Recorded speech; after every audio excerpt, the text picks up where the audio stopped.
Bismillahirrahmanirrahim. Ketemu lagi di mata kuliah sistem terintegrasi. Untuk kali ini saya akan bahas mengenai pengantar atau pengenalan mengenai data warehouse. Saya mulai bahas dulu mengenai proses bisnis di dalam sebuah perusahaan, atau lebih jelasnya adalah saya akan bahas mengenai intelligence enterprise. Intelligence enterprise ini adalah proses data masuk ke dalam sebuah basis data, kemudian dalam basis data dilakukan pengolahan. Dalam pengolahan digunakan untuk kepentingan perusahaan. Ya. Data yang masuk itu akan tersimpan ke dalam sebuah basis data, atau dikenal, atau jelasnya atau lebih detailnya adalah disebut juga dengan data warehouse. Di mana data warehouse dia akan menyimpan histori dari semua transaksi yang akan digunakan di dalam operation. Ya. Data transaksi tersebut atau data operasi tersebut bisa didapatkan dari data-data yang bersifat internal dan eksternal. Yang internal pastinya adalah data yang berasal dari transaksi-transaksi di dalam internal perusahaan. Bisa dari ERP, Enterprise Resource Planning, atau modul-modul program-program yang ada, atau bisa juga kita dapatkan dari aplikasi yang dibuat secara single, artinya hanya digunakan oleh satu departemen saja, atau bisa juga merupakan aplikasi yang terintegrasi. Data juga bisa didapatkan dari data-data eksternal, mungkin dari supplier, dari vendor di dalamnya. Semuanya itu akan tersimpan ke dalam sebuah basis data atau data warehouse. Data yang ada di data warehouse itu akan diolah, baik itu melalui data mining, atau hanya sekedar untuk reporting, untuk pengambilan keputusan, atau bisa juga digunakan untuk proses tampilan atau profil di dalam web perusahaan. Ini sekilas mengenai pengolahan data yang ada di perusahaan. Kita masuk ke data warehouse-nya. Ya. Ada beberapa pengertian di dalam proses data warehouse, yang intinya adalah data warehouse itu adalah sebuah tempat penyimpan data yang lengkap dan konsisten, yang berasal dari berbagai sumber yang berbeda untuk penggunaan yang sesuai dengan konteks bisnis.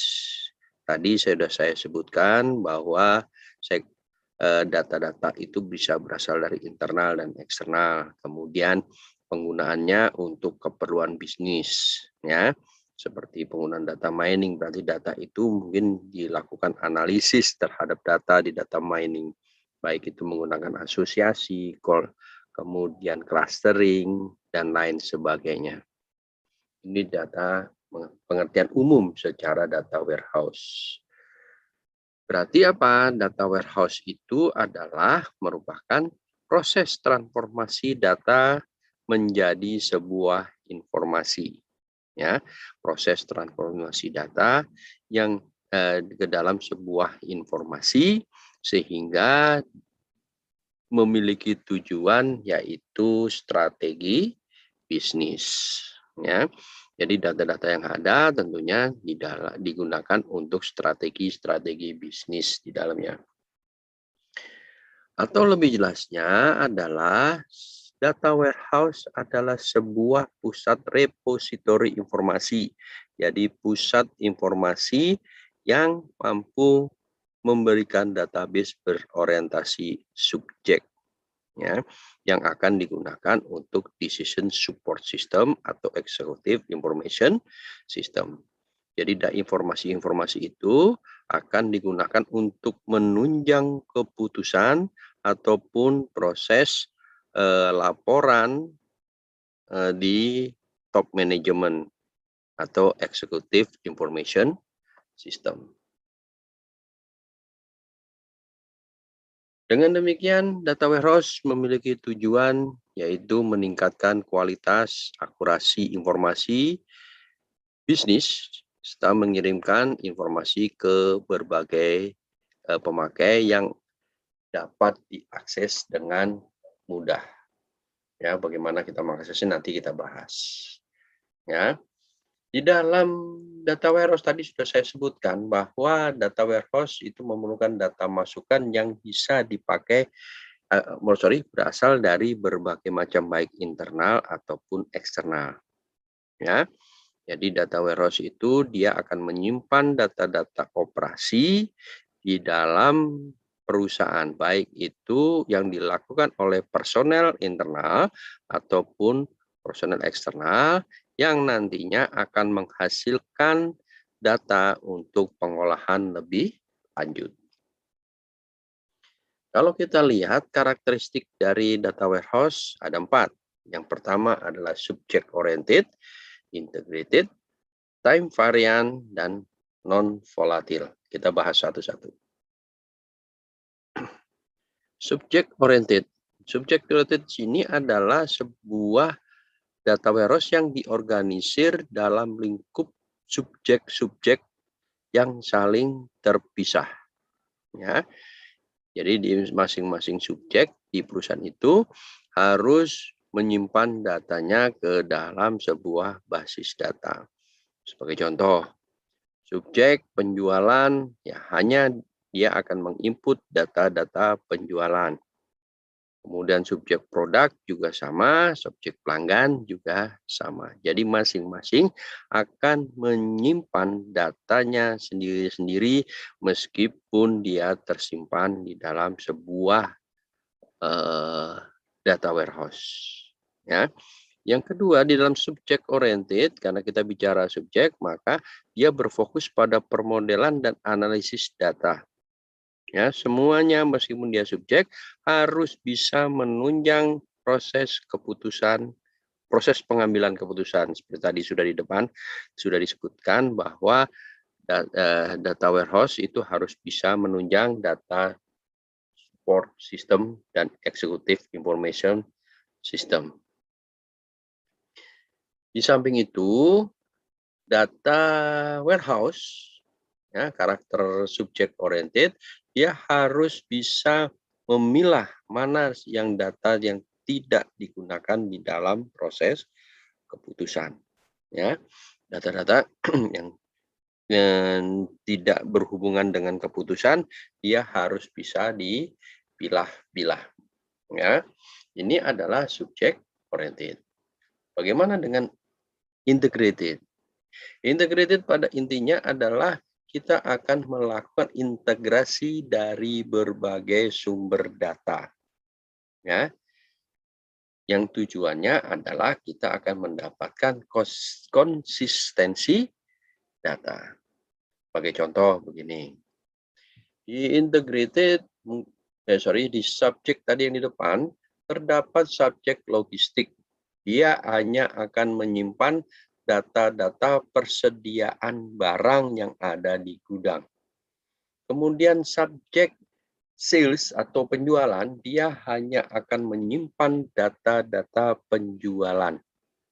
Tapi adakah hubungan antara logistik dan penjualan? Tentunya ada.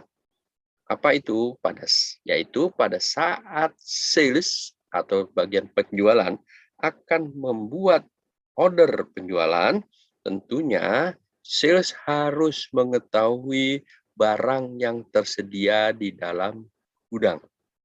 Ya, maka sales akan meminta data-data persediaan barang. Dan tentunya data persediaan barang yang ada di logistik harus secara real time, secara tepat waktu harus sudah terkirim ke bagian sales agar sales order itu bisa dibuat oleh bagian sales.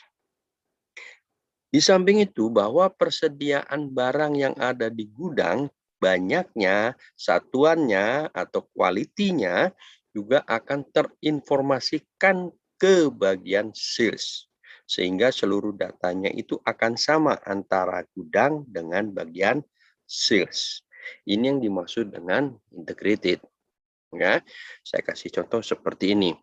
Ya, memang ada subjek saving account, checking account, loan account, tetapi masing-masing harus bisa saling mendukung. Ya, contohnya loan account kredit, ya, pada saat kredit. Pada saat orang melakukan kredit, tentunya akan mengecek rekening yang ada di masing-masing nasabah, begitu ya. Itu meskipun rekening itu bagiannya beda, kemudian bagian kredit juga beda, tapi dia harus bisa melihat berapa besar nilai rekening yang dimiliki oleh nasabah. Ini contoh lain. Kalau tadi contohnya di dunia industri, sekarang kita cek contoh di perbankan, kurang lebih sama halnya. Karakter yang ketiga yaitu time varian. Ya, time varian itu bahwa sebuah basis data harus bisa menyimpan dalam waktu yang lama, sehingga historical informasi itu bisa ditelusuri, ya, bisa ditelusuri. Umpamanya bahwa data kita akan melihat perkembangan perusahaan, maka kalau menurut aturan di akuntansi, kita bisa melihat 5 sampai 10 tahun ke belakang sehingga kita bisa ketahui perkembangan perusahaan. Ya, kita tidak bisa mengetahui perkembangan perusahaan hanya untuk 1 tahun, maka kita bisa mundur 5 atau 10 tahun ke belakang untuk mengetahui perkembangan perusahaan. Di data warehouse juga sama. Saya ambil contoh seorang sales. Seorang sales bisa mengatakan bahwa seseorang itu menjadi pelanggan tetap, itu diketahui dasarnya adalah dari data-data transaksi yang sudah di-entry oleh bagian sales. Ya. Tapi kalau sales itu tidak menyimpan, maka tidak bisa menyebutkan bahwa pelanggan itu ada pelanggan tetap, gitu ya. Loyalitas pelanggannya tidak bisa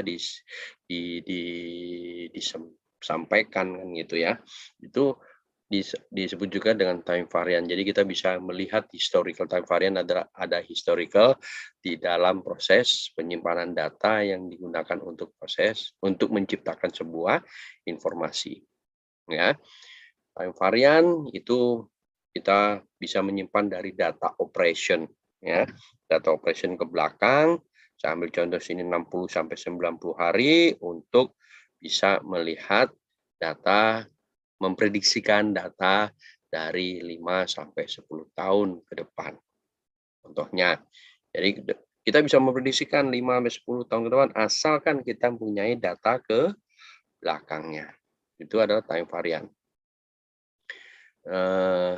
Kurang lebih sama ini ya. Jadi time varian itu harus memiliki data operation, data saat ini ke data warehouse, kita melihat data-data masa lalu sehingga proses keputusan itu bisa disampaikan dengan tepat. Karakter yang terakhir adalah non volatil. Ya. Jadi pertama itu ada subjek, yang kedua ada integrated, yang ketiga ada time varian, yang keempat ini adalah non volatil. Ya. Non volatil ini adalah sebuah data yang kalau disimpan atau direkam sudah tidak bisa diupdate.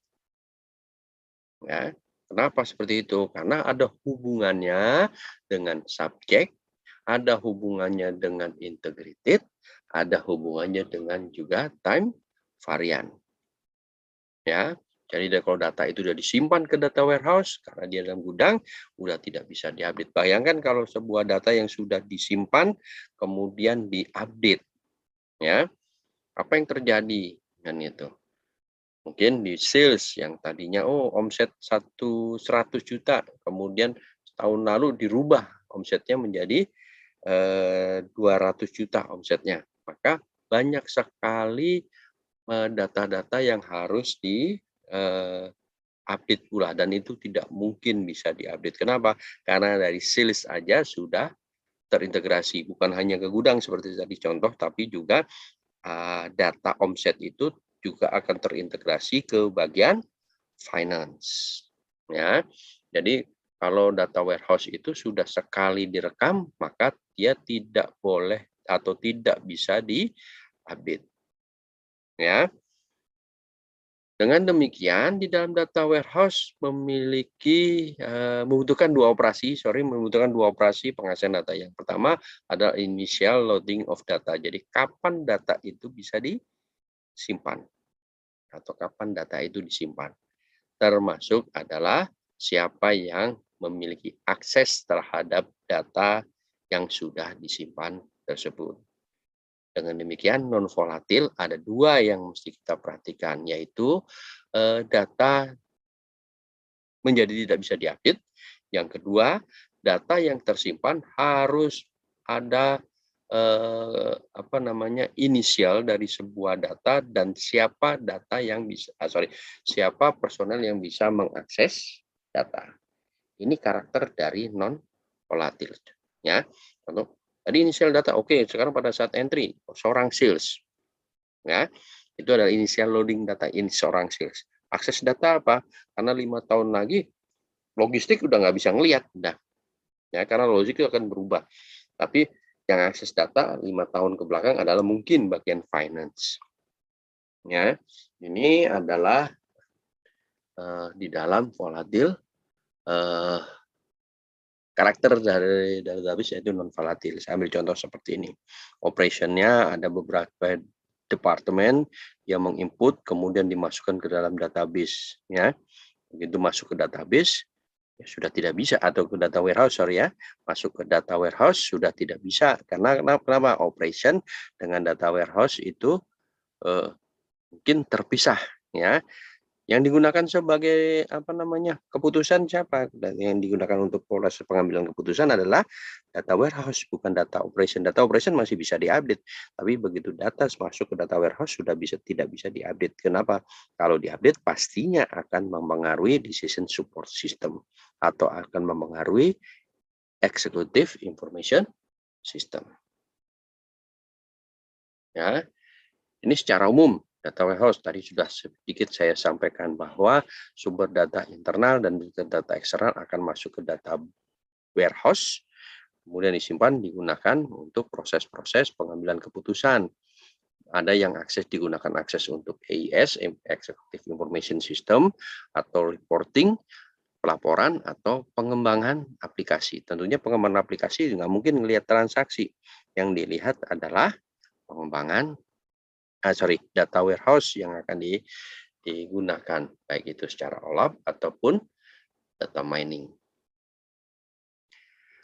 Ada hal lain di dalam data warehouse, yaitu dikatakan sebagai data mart. Ya, data mart adalah bagian dari data warehouse yang mendukung kebutuhan pada tingkat departemen atau fungsi bisnis.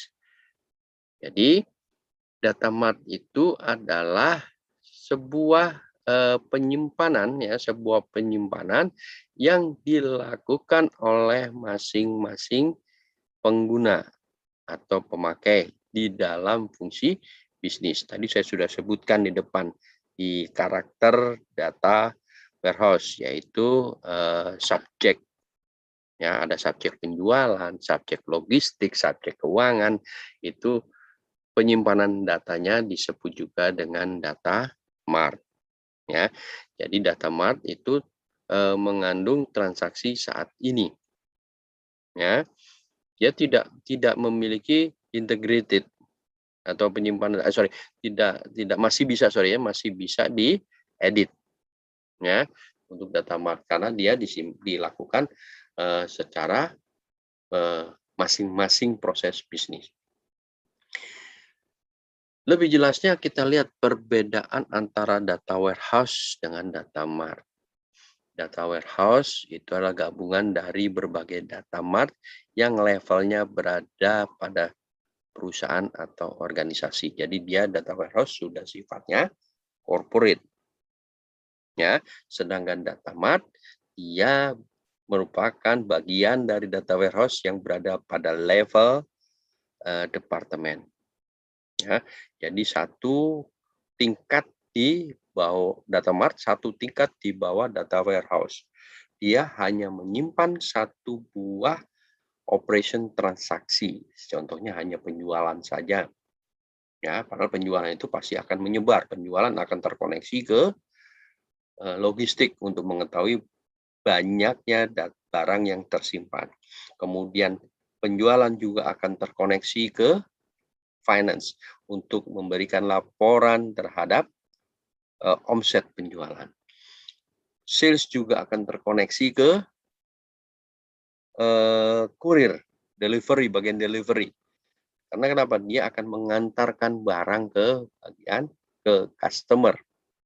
Atau penjualan juga akan terkoneksi ke kasir untuk khusus ke pembayaran. Sales hanya jual, pembayaran tetap harus dilakukan di kasir. Ya, itu hubungannya antara data warehouse dengan data mart. Saya ingin pertegas lagi bahwa data warehouse dia sifatnya adalah perusahaan melingkupi semua proses bisnis, ya. Bisnis proses semua berada di dalamnya, di dalam apa namanya? Di data warehouse. Kemudian dia gabungan dari data mart, kemudian data yang berada di dalam ini adalah dari proses staging. Staging itu adalah gabungan dari beberapa proses, kemudian presentasikan data dari organisasi. Kita bicara satu organisasi, kemudian diorganisir dalam entitas relationship model. Jadi saling integrated seperti tadi sudah saya sebutkan bahwa ada 4 karakter di dalam data warehouse. Subject, time variant, integrated, non volatil. Ya. Sedangkan data mart itu hanya satu departemen, satu proses bisnis. Dia menyimpan sebuah fakta. Dia hanya untuk optimal mengakses dan menganalisis data. Dan data mart hanya untuk mempresentasikan data di dalam departemen yang bersangkutan.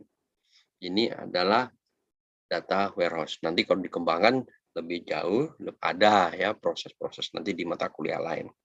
Ini kita sedikit kali ini saya hanya membahas konsep di dalam proses data warehouse.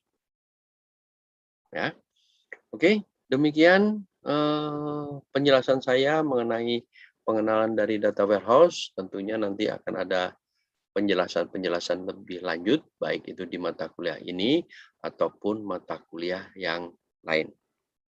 Oke, terima kasih atas perhatiannya, terima kasih atas kerjasamanya, tetap jaga kesehatan, dan terima kasih untuk semuanya.